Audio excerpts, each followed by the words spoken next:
Ô, Bruno, cara, assim, outro parênteses que eu vou abrir aqui. Lá no teu Instagram, ou nas tuas mídias, você recebe é, perguntas, comentários de tipo assim, porra, Bruno, tu só fala de dinheiro?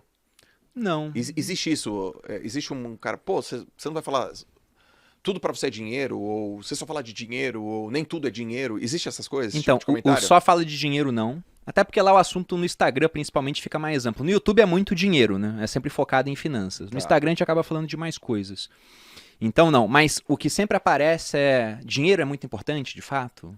Dinheiro traz felicidade, né? Sim. Você não acha que amor é mais importante que dinheiro, né? Ou saúde? Ele coloca isso aqui, uma coisa. Pode-se fazer duas coisas ao mesmo tempo, né? Não Exato. confunde as coisas. Ele fala, até o livro está marcado nessa parte. É uma fala, um princípio de riqueza, né? Porque eles têm os arquivos mentais e dentro dos arquivos da explicação tem certos princípios. E tem uma hora que ele fala isso, é um arquivo onde ele diz: as pessoas ricas acreditam que podem ter ambas as coisas. A Aham. pessoa de mentalidade pobre, e ele sempre bota mentalidade pobre. Porque às vezes você hoje não tem dinheiro, você se julga pobre, mas a tua cabeça não é de pobre. Você tá com os arquivos mentais corretos. Então, daqui a Boa, 5 anos, tua situação tá muito diferente. boa. Agora tem o cara que tá com dinheiro hoje, mas a mentalidade dele ainda é de pobre. Sim. Daqui a 5 anos você vai ter que trocar de lugar com ele, né? O cara com mentalidade boa cresce, o outro decresce. É a questão do termostato que ele fala financeiro. Mas o que ele diz é: quem tem mentalidade pobre julga que ou é uma coisa ou outra. Então isso de ou amor ou dinheiro, ou saúde ou dinheiro, o que ele fala é a mesma coisa que perguntar o que é mais importante, ter o braço Isso. direito ou tua perna esquerda. Ambos são importantes, você tem que abrir Exato. mão de um Sim. para ter outro. Então isso chega bastante lá. Como se, por exemplo, ter mais dinheiro vai te trazer menos felicidade no final das contas, porque traz mais preocupações. Ele também aborda isso. Né? Tem lá os arquivos de riqueza. Pô, a pessoa rica ela se torna maior do que os seus problemas, enquanto a Exato. pessoa pobre é menor do que eles. Sim. Então hoje, lógico que eu tenho preocupações que eu não tinha na época que eu não tinha dinheiro. Uhum. Mas eu também eliminei uma série de preocupações através do dinheiro. Sim. Pô, só esse ano o meu cunhado pegou Covid no começo do ano, teve que ser internado às pressas, ficou muito mal, a conta do hospital deu mais de 100 mil reais. Quem pagou? A gente, porque o plano de saúde do exército não cobria o hospital que ele ficou. Perfeito. Isso tirou o meu sono? Não, se eu não tivesse dinheiro, eu estaria tirando meu sono até agora, eu pensando que eu podia ter salvado a vida dele, mas não tinha capital pra isso. Cara, a primeira vez que a gente bateu um papo, eu fui na tua casa, não sei quanto tempo tem, uns 3 anos atrás, talvez. Eu lembro que a gente falou sobre isso, porque você teve um problema na coluna e Tive. o que segurou você no tratamento, ficar de boa, foi o dinheiro que você tinha guardado, o Foi o dinheiro que você tinha dinheiro. aplicado. Foi de fato. Então, ou seja, uma preocupação, ou vamos dizer assim, uma questão de saúde foi amenizada, tranquilizada, sei lá, diminuída, porque você fala, putz, do ponto de vista de grana, eu tô de boa. Isso mudou até a dinâmica do tratamento, João. Como assim? Porque funciona assim, hérnia de disco, e eu fui em vários médicos, médicos muito caros, né? Eles falaram assim, depois de um tempo conversando, depois que eu já tinha a deixa que o médico me deu, né? Eu Ah, fazia essa pergunta. Eu falo, tá, eles queriam me operar de início, porque a minha hérnia era gigantesca. Era muito grande. Uma hernia extrusa muito grande, eu não conseguia andar. O meu pé, eu faço aquele. unilateral. Era, eu tava pegando a perna direita. Minha perna Tá. direita parecia uma antena de rádio, ficava irradiando assim, era horrível. E eu já tava perdendo o movimento do pé. Quando eu faço aquele story de pé no solo, eu sempre faço uma forcinha assim com o dedo pra cima, né? Sim. Esse pé direito não ia mais. E Ah, teve médico falando, se não operar, talvez nunca volte. Esse movimento aqui você pode ter perdido pra sempre. Teve cara que falou que eu ia ficar impotente, que eu ia começar a perder controle de esfíncter se não operasse rápido. tá. Aí teve um médico que me falou, olha, na verdade, como você é um cara novo, se a gente não fizer nada, provavelmente daqui a um ano você tá bem. Só que quem tem um ano pra deixar de produzir hoje em dia, né? Uau. Foi isso que ele falou. E eu pensei, eu tenho. Eu tenho um ano pra deixar de produzir se Muito for bom. necessário.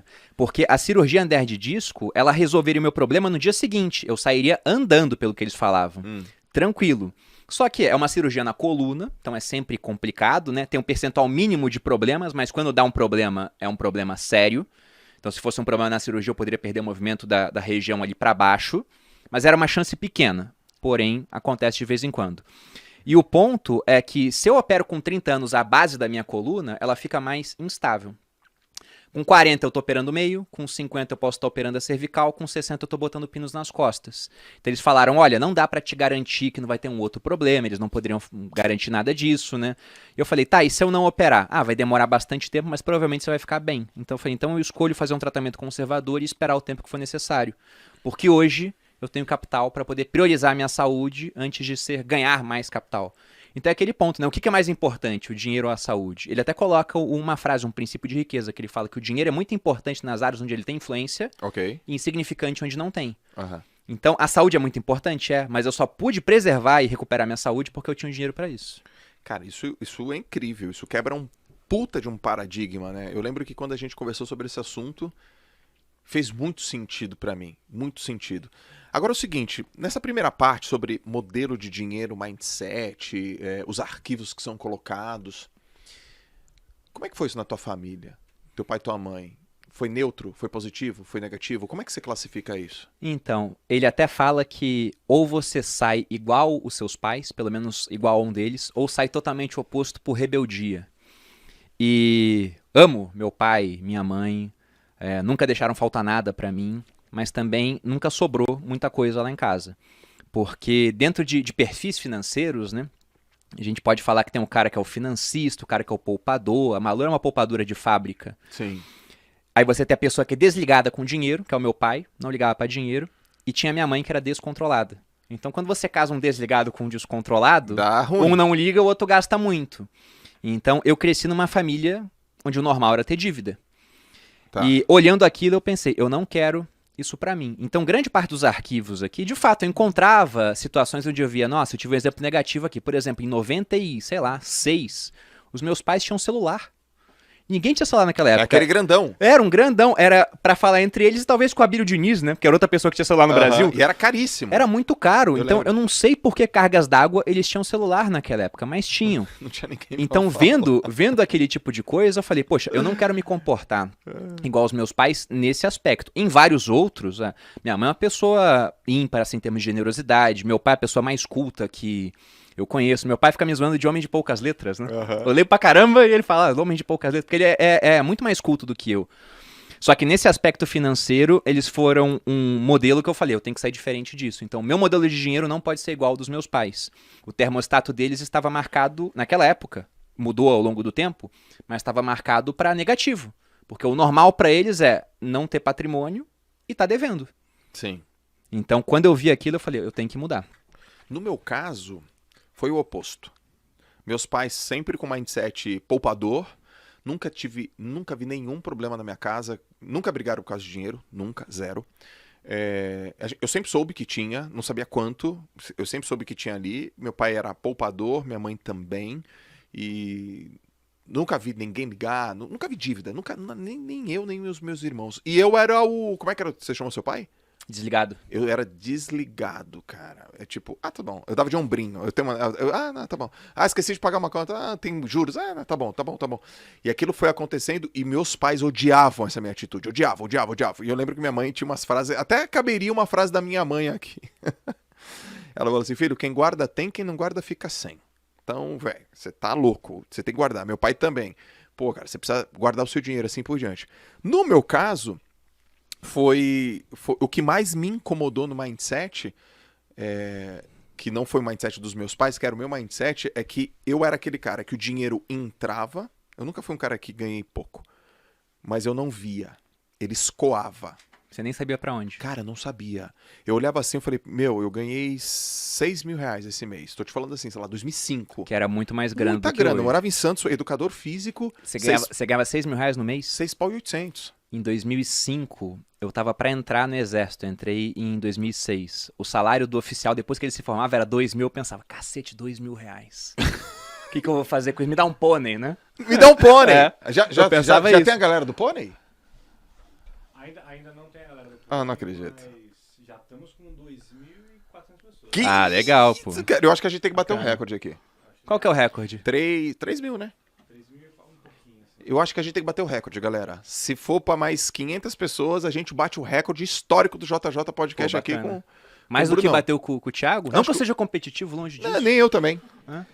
Nem que eu tô em terceiro, eu tô tranquilo, mas por dentro eu tô chutando a mesa por baixo aqui, ó, do Bruno. E então, cara, eu via grana. Era muito dinheiro. E eu lembro que eu comentava com os amigos meus, pô, você tá ganhando quanto? Pô, eu ganho 6 paus, cara, 6 pau. E cadê? Eu falei, não sei. E eu guardava, sei lá, gastava 7. E era uma zona, uma bagunça.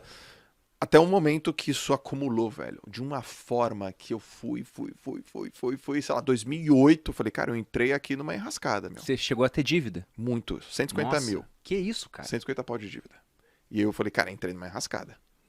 Eu preciso sair dessa enrascada. O que me tirou da enrascada foi o empreendedorismo. Foi venda. Foi aprender a pegar uma coisa, ganhar dinheiro com livro, com palestra. Aí eu fui levantando. E aí quando eu vi, eu falei, cara, se eu sou esse cara que consigo fazer essa grana, eu vou ter que aprender a segurar essa grana. Então, o meu mindset foi o mindset da riqueza. Só que eu tava com dívida. Eu não tinha um mindset do poupador. Só que enquanto eu tava levantando para pagar minha dívida, eu comecei a gostar de pegar grana e guardar grana. Pegar grana e guardar grana. Hoje eu tenho o mindset do poupador, o mindset de fazer dinheiro e assim por diante. No meu caso, eu tive boas lições lá em casa, mas eu era meio da pá virada mesmo. Só que tem uma parada, Bruno. Eu errei e deu tempo. Você era novo, né? Eu era novo, cara. Então, olha só minhas condições. Eu era um garoto de 26 anos, 27. 26 anos, 27 não é tão novo assim, mas é menino. Vamos dizer assim, eu me considerava um menino mentalmente falando. Mas eu morava com os meus pais, não tinha esposa, não era casado, não tinha filho. E as minhas dívidas eram dívidas relativamente bobas e simples. O quê? Um carro, uma coisa boba assim, né?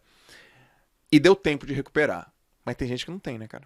Não tem. Quanto mais novo você é, né? Vou parafrasear aqui o Ludovic von Mises, um economista tava austríaco. faltando uma frase, né?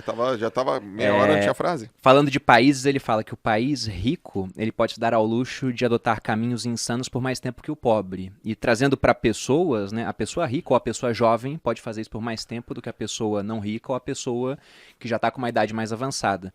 Porque, de fato, se você pegar uma fórmula de juros compostos, lá você tem o capital inicial multiplicado por uma taxa de juros elevada ao tempo. Então, o fator exponencial é o tempo, né? Quanto mais tempo você tem, melhor. Até eu gosto de falar que em filme de vampiro, todo vampiro é rico. É verdade. Por quê? Porque o cara ele tem o tempo infinito, pô. Se ele investiu $1 lá no começo do século XIX, ele tá rico agora. Então, tendo tempo suficiente, todo mundo pode chegar lá. E tem um ponto interessante, Joel, que você me lembrou aqui do livro. Groselha, velho. Do Bruno soltou uma groselha animal. E com Mas é classe. isso, pô. Groselha com classe. É um exemplo bom. Mas tem uma parte do livro que se encaixa justamente nesse teu começo até você mudar. O primeiro dos 17 arquivos de riqueza, ele fala o seguinte. Que é... As pessoas ricas acreditam na seguinte ideia. Eu crio a minha própria vida. As pessoas de mentalidade pobre acreditam na seguinte ideia. Na minha vida as coisas acontecem. Sim. Cadê o dinheiro? Tá indo. Sim. Foi indo, você deixou acontecer até uma hora que falou, não, pô, agora eu tenho que fazer acontecer então pra resolver. E aí você assumiu as rédeas da sua vida. Autorresponsabilidade, né? Cara, é muito simples, né?